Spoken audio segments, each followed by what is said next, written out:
Welcome to the Supply How-To video series. What does the My Banners tool include? Go to the top right hand corner, click on Dashboard, and then go down to Banners. This area gives you the ability to add your banners to the SourcingMachine website.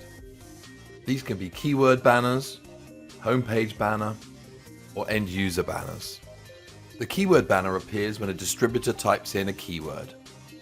The homepage banner appears on the homepage, and an end user banner automatically gets added to the library for distributors to use on their own websites. To add a banner, select the type of banner you want, and then click Add a Banner.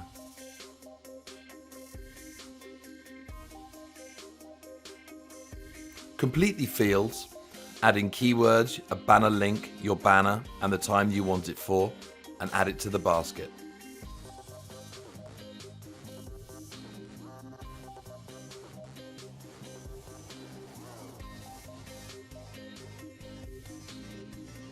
When adding an end user banner, you'll be given the option of 3 different sizes.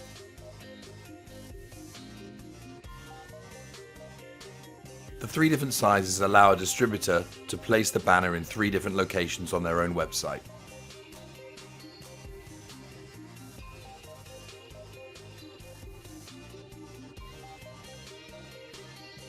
Thank you for watching.